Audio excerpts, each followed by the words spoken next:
नमस्कार दोस्तों। आज की वीडियो में मैं बताने वाला हूं कि आज है 28 मई और आज यूपी पेंशन को लेकर क्या बड़ी अपडेट है। अप्रैल मई जून की 4500 की किस्त कब आएगी, फाइनल डेट आ गई है। आधिकारिक और फाइनल डेट क्या है, 4500 की किस्त का सच क्या है, ये मैं बताने वाला हूँ। 4500 की किस्त पाने के लिए लाभार्थियों को क्या करना पड़ेगा, ठीक है। आधार बेस्ड ई-केवाईसी क्या है, एनपीसीआई क्या है, रुकी हुई पुरानी किस्तें कब आएंगी, जैसे कि किसी का ब्लॉक हो गया था अब सही हुआ तो वो कब आएंगी, ठीक है। आज समाज कल्याण विभाग पर क्या चल रहा है, ठीक है, वहाँ क्या हलचल है। मृत और अपात्रों की छटनी हो रही है। ब्लॉक और तहसील स्तर पर जांच भी जारी है। तो आज की वीडियो में हम बताने वाले हैं कि आपको 4500 की किस्त कैसे मिलेगी। चलिए देखते हैं। उत्तर प्रदेश सामाजिक सुरक्षा पेंशन वृद्धावस्था, विधवा और विकलांग को लेकर आज की स्थिति और समाज कल्याण विभाग से जुड़ी सभी बड़ी अपडेट्स नीचे विस्तार से दी गई हैं, ठीक है।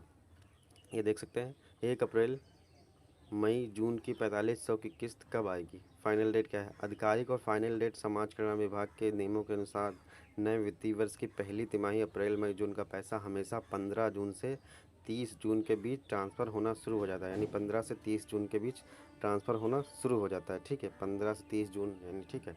4500 की किस्त का सच क्या है।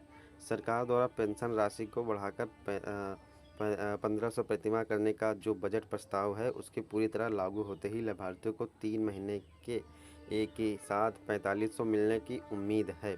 अभी मई के आखिरी हफ्ते में केवल डेटा सत्यापन और बजट रिलीज की प्रक्रिया चल रही है, ठीक है। यानी डेटा सत्यापन और बजट रिलीज की प्रक्रिया चल रही है।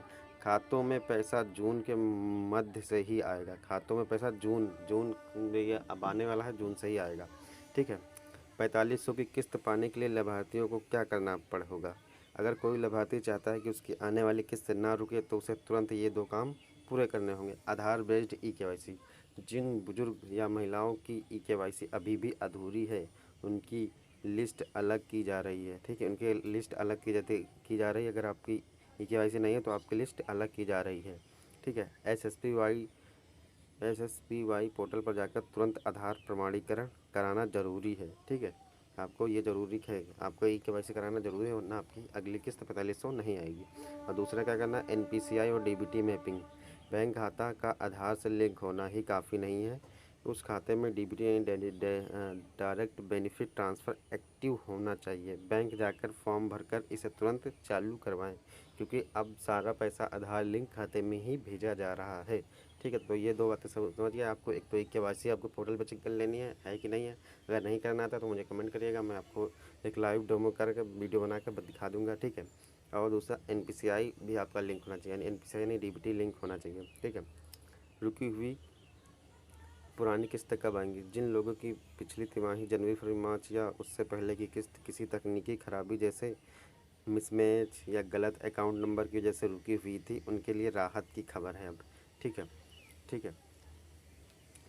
जिनकी भी लोगों की पिछली तिमाही यानी जनवरी, फरवरी, मार्च का पैसा रुका हुआ है, ठीक है। उनकी किसी कारण जैसे अकाउंट स्पेलिंग में नाम गलत है, अकाउंट नंबर गलत चढ़ गया था, तो उससे उनके लिए अब राहत है। अब जो है उनका डेटा सत्यापन में हो रहा है, आप सही करा लें। जब तक सही नहीं कराएंगे तब तक आपकी अगली किस्त नहीं आएगी। समाज कल्याण विभाग इस समय डेटा को रीवेरीफाई कर रहा है।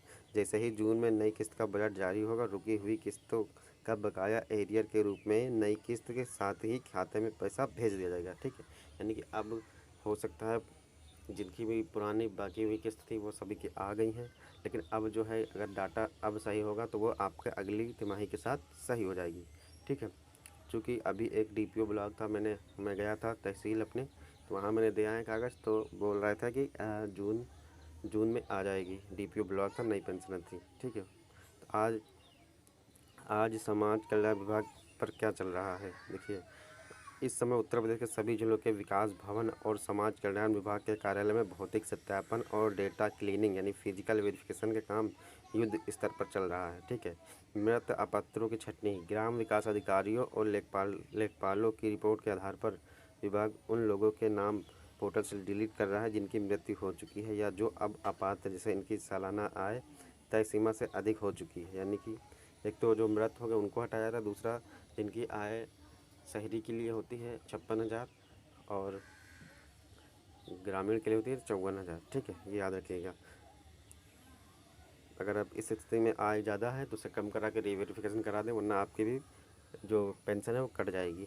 ब्लॉक और तहसील स्तर पर जांच। जिन लोगों के कागज़ अधूरे हैं जिनकी लिस्ट ब्लॉक स्तर पर भेजी जा रही है, ताकि जून में पैसा भेजने में पहले लिस्ट पूरी तरह साफ हो सके।